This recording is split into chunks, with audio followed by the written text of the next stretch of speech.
Hey peoples, we are back here on the Karmann Ghia build, and I have some presents that came in the mail. Probably one of the best times is when you hear that old UPS or Amazon truck pull up. Oh boy, it's like Christmas every time. So, here we've got some components that I need to get this guy closer to firing up.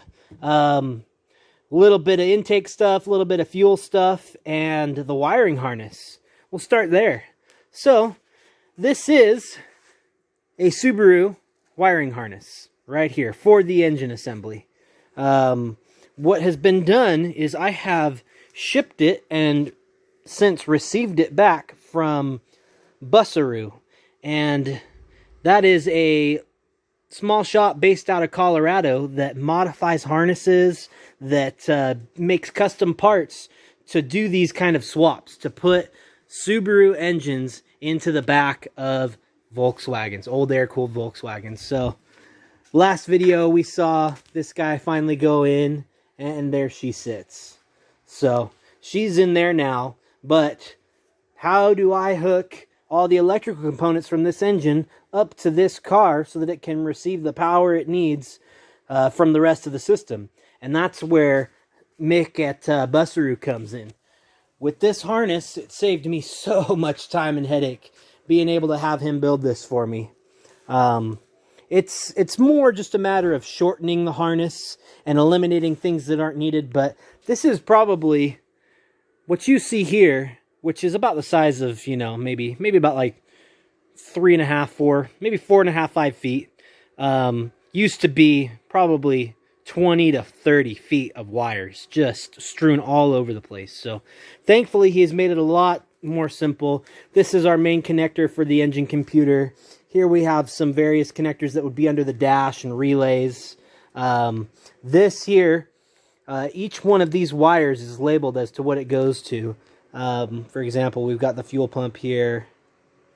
You know, just various components that the computer from the engine computer interfaces with various components to get you what you need. That'll take us back over here. So here I've got some waterproof relays that we're going to be running. These are going to wire in simultaneously with some of these components, some of these wires, to power other subcomponents on the car, such as our radiator fan that we have right here. So there you can see our two wires that are hanging out just temporarily. And those are what are going to be receiving power from these relays, which are turned on by the engine computer. So this old 1973 Karmann Ghia will be fully powered by Subaru wiring harness and engine. So there will be no qualms that you'll have in regards to weird wiring bugs or anything. It's going to be just as reliable as a 1999 Subaru Outback when it was new, because now they might have some hiccups. So here we'll move on, and we've got some other components that I'm really excited about. So the stock Subaru intake was not going to fit back here behind the underneath the what would you call that, the rear hood. So in order to get it to fit under there, I needed some magic. So what I have is, this is the mass airflow sensor, the Subaru mass airflow sensor.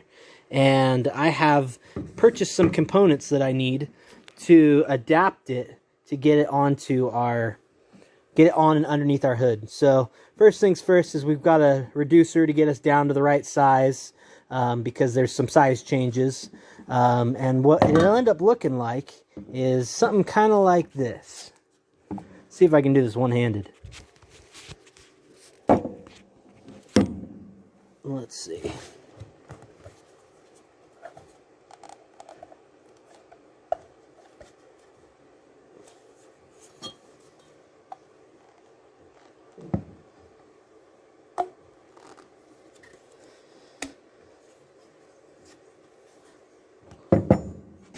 And last but not least, we have the filter, which I'm pulling out right now. So we have a nice 3-inch cone filter that will be going on the end like this. This plate will bolt up to there, and then we will get that guy like that. And this whole assembly, I'll leave the filter here for now. This whole assembly is going to sit, once I get my other couple pieces, it's going to sit in here and live about like that. And perfectly clear the hood. Get everything what we need to get under there. So that's pretty exciting. I'm stoked for that. And our last couple things we have here is the fuel system. So old air-cooled Volkswagen, no fuel pump. What you gonna do? Put one on. So I've got a Bosch fuel pump here. And it'll supply the necessary pressure and gallons per minute that we need to get this Subaru motor firing and running like it should. We also have a fuel filter off of, I think this is the same fuel filter that comes on a lot of Jeeps, older, Cherokees and old Wranglers. So that'll get us tons of filtering ability. Because those things are always driving off road and sucking up tons of dirt. So we'll have filter for days. So this system, this fuel pump and the filter, I'm still trying to decide where it's going to be mounted. I believe in a lot of cases you want it as close to the fuel tank as possible, if I'm not mistaken. So it'll probably be living in here. The fuel tank goes here in this square opening, rectangular opening. But we'll end up slapping it down probably right about here. The fuel lines come right out the bottom, and we'll be good to go.